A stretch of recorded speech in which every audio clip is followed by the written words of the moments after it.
Salut les amis, c'est DB12.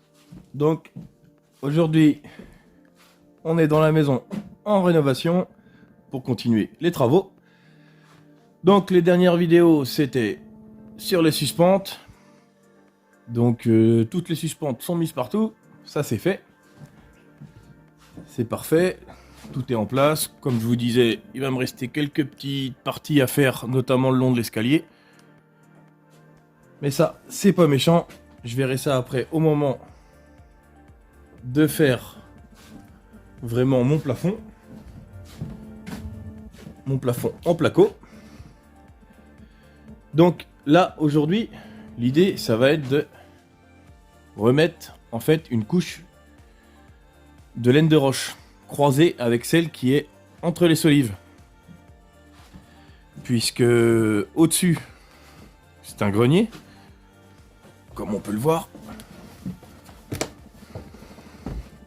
Donc là, voilà, c'est le grenier ici. Et donc ça va rester grenier quoi. Je vais pas isoler cette partie. Donc il faut bien isoler la partie plancher. Ici, afin de ne pas avoir de déperdition de chaleur. Donc, je vais la croiser avec cette laine de roche.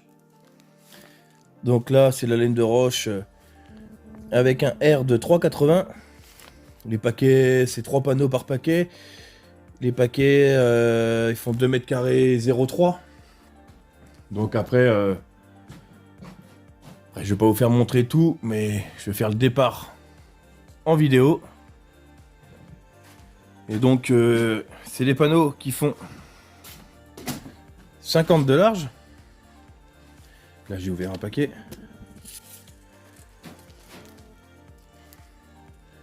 Ça fait à peu près 50 de large, donc j'espère qu'ils vont bien se tenir entre les suspentes. Donc l'idée, c'est d'en mettre vraiment partout. Donc je vais faire le départ avec vous aujourd'hui. Et donc, cette laine, voilà. C'est de la laine de roche nue aussi. Elle n'a pas de pare-vapeur, le petit papier.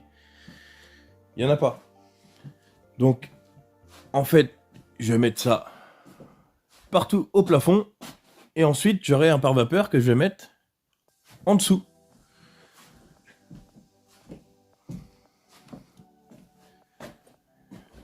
Et donc, comme je vous parlais tout à l'heure de la petite résistance là, le petit R, celle-ci fait 3,80 et le R de la laine de roche que j'ai déjà mis entre les solives, c'est un R de 4. Donc si j'additionne les deux, ça me fait un R de 7,80. Et donc avec la RT en vigueur, il conseille un... Pour les parties combles, donc on va considérer ça comme un comble, parce qu'au-dessus c'est des combles. Pour les parties vraiment toiture, sous-toiture, il conseille un R de 7 ou plus. Donc je vais être à 7,80. Donc ça sera pas mal. Voilà pour la petite parenthèse sur la résistance thermique. Donc voilà, bon l'idée ça va être vraiment ouais, de les coincer, j'espère vraiment qu'elles vont se tenir. Donc j'essaye tout de suite, et on fait le point après. Allez, c'est parti.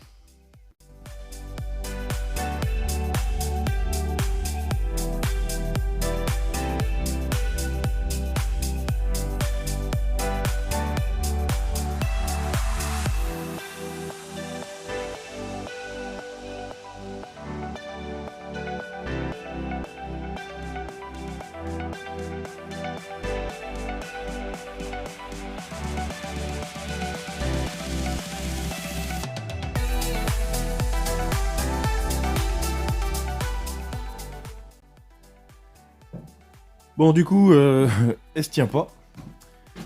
Je m'y attendais un petit peu quand même, mais... est-ce qu'un panneau, ça pèse un petit peu quand même, puis c'est pas rigide, donc... en fait, les suspentes repassent... elles tiennent pas assez sur le côté, quoi, elles redescendent. C'est pas méchant. On va faire une autre solution. C'est que je vais mettre un petit cordeau. Et en fait, je vais attacher le cordeau une suspente à l'autre, je vais l'enrouler à chaque fois, toc toc, jusqu'au bout, revenir là, faire les lignes comme ça, et puis bah ça va me permettre de tenir ma laine de roche le temps que j'ai mes fourrures et mon placo. Donc l'idée, ouais, ça va vraiment être de faire des lignes dans ce sens-là. Avec le cordeau, c'est juste histoire de le tenir au début, quoi. Après, le cordeau, il va être perdu, mais tant pis, quoi. Donc je mets mon cordeau, déjà sur 2-3 lignes, histoire de faire mon départ. Et puis bah j'essaie de mettre ça par-dessus. Voir si ça fonctionne. Allez, c'est parti.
Donc voilà, une grosse partie de la seconde couche de laine de roche qui est faite.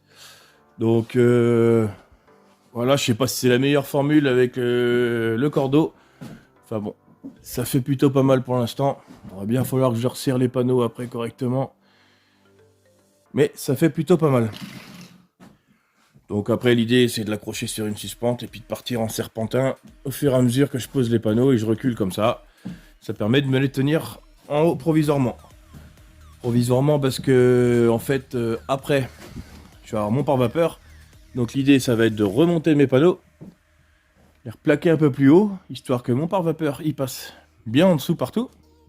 Il ne me gêne pas pour après mettre mes fourrures. Et puis je vais avoir de la gaine un petit peu électrique à passer par là. Pour la partie éclairage dans toute cette grande pièce là. Donc faut vraiment que je la remonte un petit peu. Et puis il faut que je trouve une petite astuce pour remonter et fixer mon pare-vapeur. J'ai déjà une petite idée là-dessus. Ça devrait faire. Donc le pare-vapeur en question c'est ça. Pare-vapeur pour façade et toiture isolée. Celui-là c'est de la marque Delta. Donc ça, si tout se passe bien, je fais ça la semaine prochaine. Moi, il va falloir que je finisse ça avant, ici. Et toute cette partie-là, ça devrait faire. Je vais finir tout ça afin de pouvoir mettre le pare-vapeur partout. Donc si tu veux avoir la suite, n'hésite pas à t'abonner. Si la vidéo t'a plu, n'hésite pas à mettre le petit pouce. Sinon, moi je te dis à la semaine prochaine pour la suite. Bonne semaine à toi. Allez, salut!